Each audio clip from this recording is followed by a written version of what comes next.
Assalamualaikum warahmatullahi wabarakatuh. Halo semuanya, kembali lagi di podcast tugas kuliah kami. Kami dari kelompok 2, Prodi Manajemen Pendidikan Islam, UIN Maulana Malik Ibrahim Malang. Di sini kita akan membahas bagaimana sistem lingkungan yang terdapat di UIN Malang. Mulai dari perpustakaan umum dan taman kampus yang membantu sehat dan produktivitasnya mahasiswanya. Jadi dalam 30 menit ke depan tetaplah bersama kami karena kita akan menelusuri bagaimana elemen fisik dalam sistem lingkungan pendidikan yang ada di UIN Malang ini. Sebelum kita masuk bagaimana di dalamnya perpustakaan umum, di sini saya akan menanyakan bagaimana sih manajemen lingkungan yang terdapat di perpustakaan pusat ini. Kalau untuk lingkungan di perpustakaan UIN Malang ini sangat nyaman, yang dimana pihak perpustakaan itu menyediakan tempat atau ruangan itu sangat rapi dan juga menyediakan kayak tempat untuk kita belajar tuh sangat nyaman, bersih dan aman. Yang dimana pasti setiap letaknya itu ada CCTV atau ada pengamanan yang memang kita tidak ketahui. Jadi semisal ada barang hilang, nanti pasti ada pihak satpam itu untuk mencari atau meringkas untuk menaruh di tempat yang khusus untuk tempat barang hilang kayak gitu. Itulah jadi lingkungan di perpus ini sangat aman menurut saya. Kalau menurut saya fasilitas di perpustakaan ini kalau untuk kenyamanan menurut saya sangat nyaman, dan untuk soalnya di perpustakaan ini juga banyak sekali kipas angin di per tempat ini pasti ada beberapa kipas angin di salah satu tempat duduk ini. Jadi kita berdiskusi, kalau untuk berdiskusi cukup nyaman. Untuk kebersihan juga di sini juga bersih. Di sini apakah adem juga? Dingin nggak hawanya? Di sini di perpustakaan ini sangat dingin karena apa yang saya katakan tadi, per tempat duduk itu ada kipas angin, jadi kita nyaman untuk berdiskusi.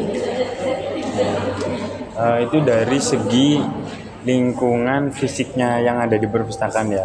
Tadi sudah dijelaskan bahwa di perpustakaan ini adem, nyaman dan juga bersih, dan keamanannya sangat dijaga sekali oleh pihak perpustakaan ini.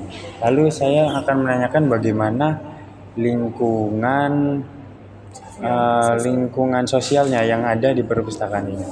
Untuk lingkungan sosialnya menurut saya itu interaksinya itu sangat positif bagi para pengunjungnya, karena setiap pengunjung itu pasti saling memberi informasi, saling berdiskusi atau bekerja kelompok satu sama lain. Jadi setiap pengunjungnya itu pasti pengetahuannya itu meningkat, terus kayak mendapat ilmu yang banyak dari berbagai informasi. Terus hubungan antara tim perpustakaan sama pengunjung itu saling menghargai. Misalnya para pengunjung itu menghormati kayak setiap aturan-aturan yang tidak dibolehkan oleh perpustakaan itu. Terus untuk peraturan menjaga buku atau tidak boleh membawa makanan di perpustakaan. Jadi hubungan sosialnya itu sangat baik kalau menurut saya. Oh baik. Jadi pengunjung yang masuk di perpustakaan ini secara tidak langsung IQ-nya itu bertambah ya? Iya, karena meningkat. Karena di dalam perpustakaan itu banyak orang berdiskusi dan banyak orang saling bertukar pengetahuan. Dan juga tadi disebutkan tim perpus itu sangat menghargai pengunjungnya. Seperti tadi sudah dijelaskan bahwa timnya itu selalu membantu pengunjungnya dalam mencari informasi. Ya. Terus itu dari segi lingkungan sosialnya. Lalu saya juga ingin menanyakan bagaimana kita kan lagi di era globalisasi ya, di mana di era ini kita sangat perlu teknologi untuk memudahkan kinerja kita. saya akan menanyakan bagaimana sih lingkungan digital yang ada di perpustakaan ini. Kalau di perpustakaan UIN Malang itu kan ada website khusus untuk kayak jurnal-jurnal gitu. Terus di dalam perpustakaannya juga ada kayak print station. Terus untuk masuk ke perpustakaan juga kan kita pakai KTM ya, scan KTM. Nah itu agar memudahkan pihak perpustakaan itu tahu bahwa dalam satu hari itu berapa sih pengunjung yang ke perpustakaan, dan juga ada kayak layar monitor gitu untuk memudahkan pengunjung tuh mencari buku. Berarti banyak banget ya fasilitas digitalnya yang ada di perpustakaan ini, yang mulai dari webprint itu tadi, Iya. terus juga ada sosial medianya juga, terus juga ada apa sih namanya? Opat. Opat itu ya. Baik.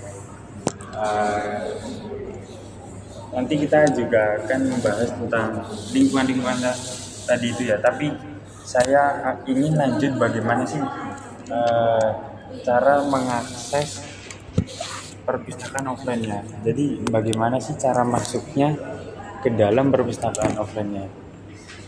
Menurut saya itu dari kita untuk ingin masuk ke perpustakaan itu kita akan diarahkan terlebih dahulu untuk menitipkan tas. Jadi pihak perpustakaan itu menyediakan kita loker untuk penitipan tas, dan juga pihak perpustakaan itu menyediakan tas khusus untuk tas khusus untuk masuk ke perpustakaan. Jadi tasnya itu kayak bening gitu. Jadi memang kelihatan apa isi yang di dalam. Jadi kelihatan kalau mereka membawa makanan kayak gitu kan pasti kelihatan.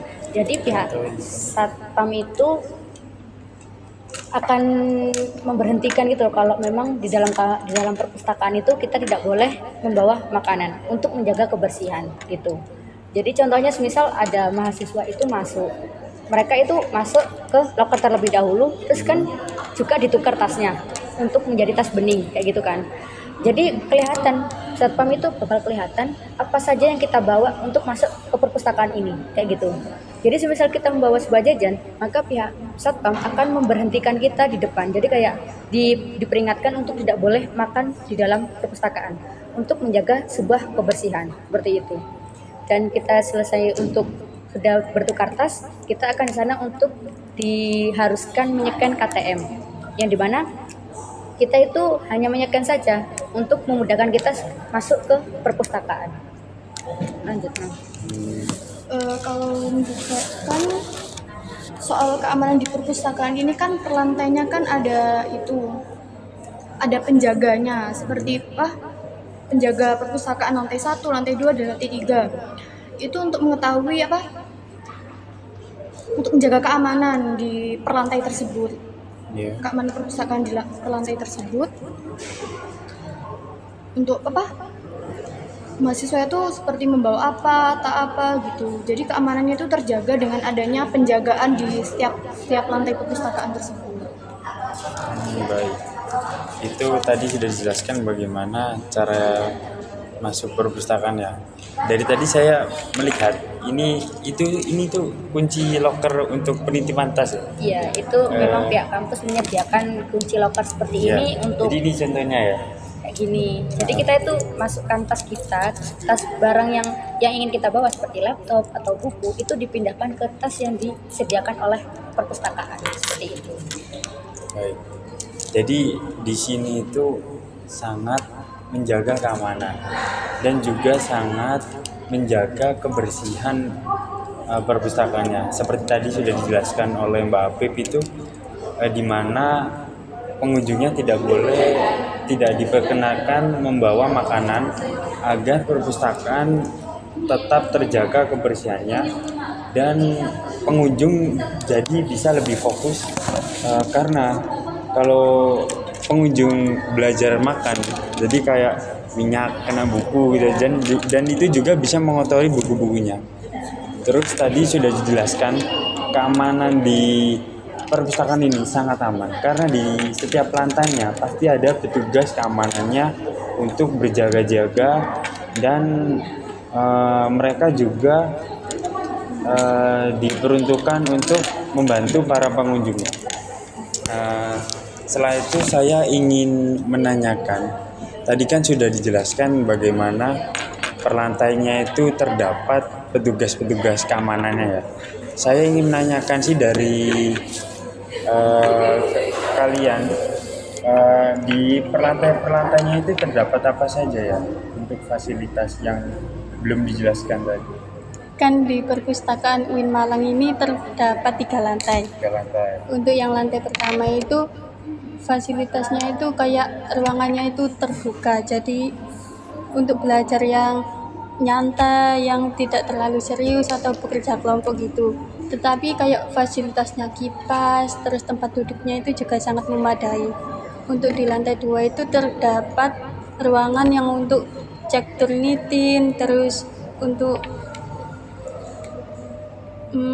kayak Informasi-informasi itu juga ada di lantai 2.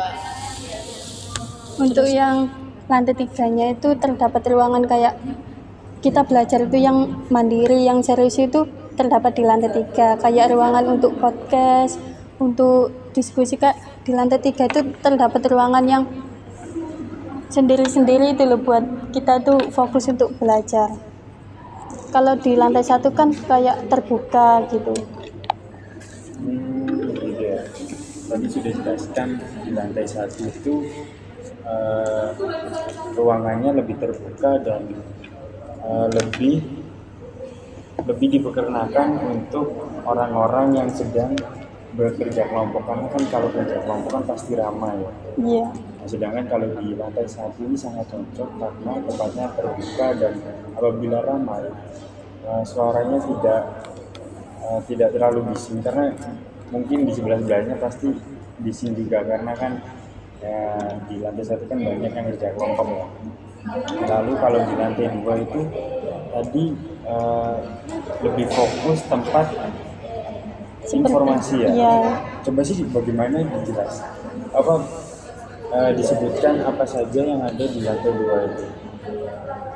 Seperti kayak ada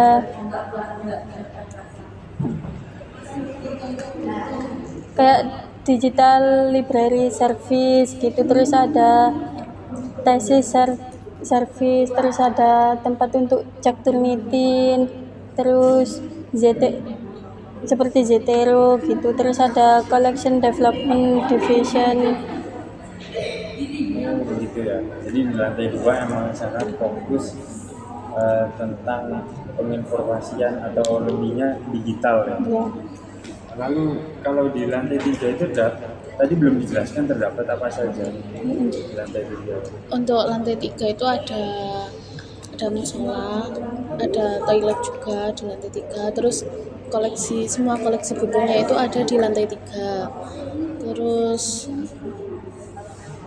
untuk ruang podcast, terus ruang untuk diskusi itu juga ada banyak gitu. Dan meja-meja untuk belajar kayak mandiri gitu juga banyak. Jadi di lantai 3 ini lebih fokus pada kegiatan formal ya, seperti kegiatan podcast atau kegiatan diskusi yang dimana itu diharuskan tanpa adanya kebisingan. Terus di lantai 3 itu kayak ada teknologi yang namanya itu OPATS, itu digunakan untuk kita mencari buku, terus mencari jurnal gitu. Oh iya, kan pasti di perpustakaan tuh di setiap lantainya itu kan pasti ada buku. Iya. Apakah OPATS itu di setiap lantainya itu ada? Tidak, OPATS itu hanya terdapat di lantai 3. Itu terdapat lebih dari 2. Dari OPATS ya? Iya. Jadi itu sangat memudahkan. Terus tadi dijelaskan dari Mbak Irma itu menyinggung tentang fasilitas toilet atau juga ada fasilitas untuk beribadah. Apakah di setiap lantai itu terdapat tempat beribadah dan tempat toilet tadi itu? Apakah di setiap lantai itu pasti ada? Kalau untuk fasilitas toilet dan musola itu setahu saya itu cuma ada lantai 1 dan lantai 3. dan lantai 1 pun itu mungkin agak kalau untuk toilet itu bersih, nyaman. Tapi kalau untuk sholat atau tempat beribadah itu agak mengganggu. Karena yang dimana tempat beribadah itu jadi satu ruangan untuk penitipan tas atau loker banyak itu. Yang tadi disebutkan itu Iya. ya? Jadi kan kita terganggu. Jadi kayak semisal kita udah setelah wudhu terus ada orang yang keluar, kita bersentuhan kan kita nggak tahu. Jadi kita batal, terus kita wudhu lagi, dan kita pun sholat itu bisa terganggu karena kan kebanyakan mahasiswa kayak buka buka kunci loker tersebut kayak gitu. Untuk yang di fasilitas lantai 3, musolanya itu juga terdapat kendala. Fasilitasnya tetap ada, musola sama toilet, tapi terdapat kendala yang dimana toilet dan musolanya terlalu jauh, yang dimana pojok ketemu pojok. Jadi musolanya di pojok utara, terus toiletnya itu ada di pojok selatan. Jadi kan itu sangat tidak nyaman untuk kita yang kayak mau ke toilet dari toilet setelah wudhu kayak gitu. Kita kan nggak tahu, takut kita nginjak kotoran atau apa, jadi kita kan bisa batal sewaktu-waktu gitu. Baik, itu mungkin untuk evaluasi penataannya ya. Iya. Nah, terus lanjut, tadi juga menyinggung OPATS. Menurut kalian itu OPATS itu mudah digunakan atau tidak sih? Atau ada kendala-kendala atau pernah terjadinya error? Itu pernah. Contohnya itu kendalanya itu kita mencari buku, tapi buku yang kita cari, buku yang kita tuju itu tidak ada atau tidak ketemu. Terus kayak internetnya itu sangat lambat gitu, tidak langsung tas gitu, tidak langsung ketemu, jadi loading terus gitu. Jadi sangat mengganggu kita untuk kayak semisal kita ingin baca buku atau referensi sebagai tugas. Jadi di kendala kita itu kayak semisal itu benar kita dapat bantuan dari OPATS itu, tapi di sana kan ada angka, tapi kadang angka yang kita cari itu tidak sesuai. Jadi semisal kita udah nemu loker kayak raknya, tapi ternyata itu bukunya tidak ada di sana. Jadi itu sangat mengganggu kita untuk bahasanya mengganggu kita untuk segera mengerjakan tugas atau kita ingin membaca buku kayak gitu, sangat mengganggu. Dan juga apalagi kita udah mencari kayak udah lama mencari tapi ternyata bukunya gak ada, tapi di OPATS itu ada kayak gitu. Itu kendala yang sangat sering dialami. Berarti kalau begitu antara OPATS dan buku yang di loker itu kurang tertata atau kurang sesuai ya? Iya.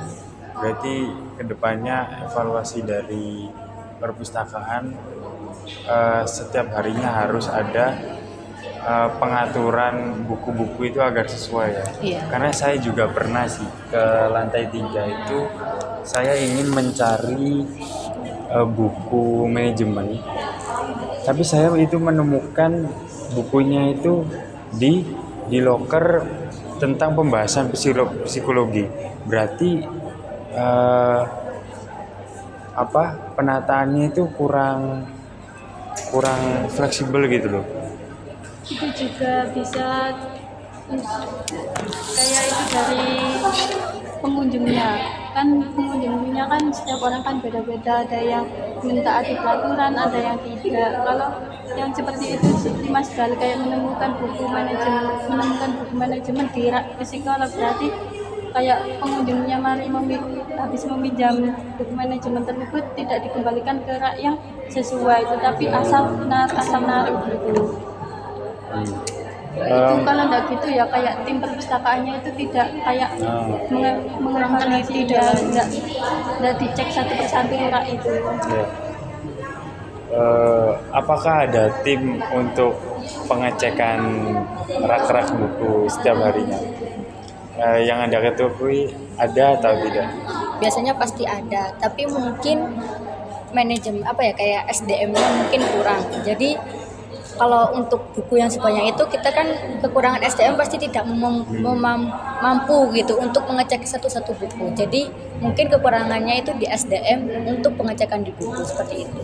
Mungkin kalau strukturnya udah ada, pembagiannya udah ada, tapi SDM-nya yang kurang. Kan kita sudah membahas bagaimana elemen fisik dari sistem lingkungan yang ada di perpustakaan pusat ya. Lalu saya ingin bertanya, apa sih inovasi yang bisa diterapkan di perpustakaan pusat ini, di mana inovasinya ini belum ada di perpustakaan ini, atau inovasinya ini sudah ada tapi kurang dikendalikan. Apa sih inovasi dari kalian? Mungkin kalau menurut saya pihak kampus bisa menyediakan tempat outdoor untuk outdoor seperti di luar ruangan perpustakaan agar para anak-anak mahasiswa itu enjoy dalam nugas atau berdiskusi kelompok. Contohnya seperti kan kalau di dalam perpus kan tidak boleh makan, tidak boleh membawa minuman, makanan begitu. Dan kalau kita seperti berdiskusi di tempat outdoor, kita kan bisa enjoy, bisa makan, bisa minum, atau tadi untuk laki-laki yang merokok gitu. Seperti itu. Ya, apalagi zaman sekarang anak-anak itu suka ngopi sambil nugas ya. Ya, apalagi sekarang kan zaman Gen Z, kebanyakan ya seperti itu, ngopi, merokok. Baik. Jadi inovasi itu sangat dibutuhkan untuk para mahasiswanya, karena kan mahasiswa di UIN ini kan bukan rata-rata tapi hampir semua itu kan Gen Z ya. Mungkin kalau gen milenial kan dari dosen-dosennya ya. Terus apalagi sih inovasi yang atau yang harus ditingkatin dari perpustakaan? Mungkin dari informasi ya kan, perpustakaan kan juga punya banyak sosial media, jadi untuk informasinya itu nggak hanya di satu sosial media kan. Semua mahasiswa kan punya sosial media ya, mungkin untuk di TikTok atau Instagram kan mungkin mahasiswa lebih sering buka TikTok atau Instagram gitu kan. Nah, untuk inovasinya itu kan lebih kayak semua informasinya itu disebarkan di sosial media yang sering dikunjungi sama mahasiswa. Jadi semua mahasiswa itu tahu informasi apa aja yang diberikan sama perpustakaan tersebut.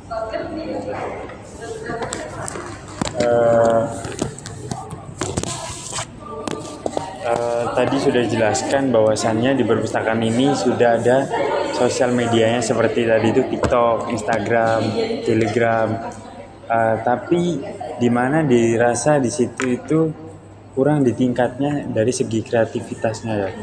Mungkin dari promosi perpustakaannya itu kurang. Ya begitu ya. Soalnya kan kalau zaman sekarang itu siapa sih yang nggak punya handphone? Siapa sih yang nggak punya sosial media? Pasti semua itu mempunyai sosial media. Apabila promosi di sosial media itu sangat aktif atau sangat menarik, pasti itu akan menarik pengunjung yang lebih banyak dan bisa menarik para investor untuk menginvestasi perpustakaan dalam meningkatkan kinerja perpustakaannya. Tadi kan kita sudah membahas bagaimana sistem lingkungan yang terdapat di perpustakaan umum. Tapi di awal pembukaan tadi, saya kan sudah bilang akan membahas sistem lingkungan yang ada di taman umum dalam meningkatkan sehat dan produktif mahasiswa. Nah, di sini saya akan menanyakan bagaimana sih sistem lingkungan di taman umum itu dalam meningkatkan sehat dan produktif mahasiswa. Jadi pihak kampus itu menyediakan tempat atau di taman itu bukan hanya tentang taman atau badu-badu aja, tapi di kampus menyediakan gazebo untuk kayak buat diskusi atau kerja kelompok atau kita ingin nugas sendiri selain di perpus. Jadi kenapa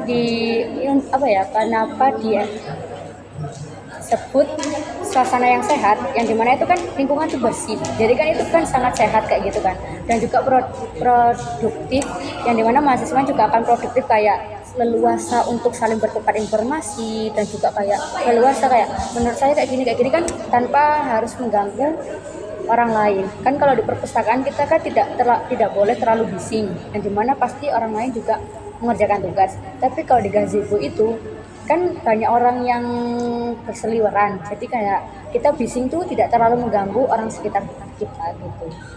Baik. Jadi taman umum ini tidak hanya untuk tempat peristirahatan saja ya, Iya. tapi juga digunakan untuk dalam berdiskusi atau dalam bertukar pikiran. Jadi taman umum ini bisa meningkatkan produktivitasnya mahasiswa. Tadi juga dikatakan taman umum ini bersih, nyaman, dan pasti keamanannya terjaga ya. Ya, sangat terjaga. Baik teman-teman, kalian sudah setia kepada kami dari awal video sampai akhir ini tanpa kalian skip. Itu termasuk keberuntungan Anda, karena di dalam video ini banyak terdapat ilmu atau banyak pengetahuan yang mungkin belum kalian tahu.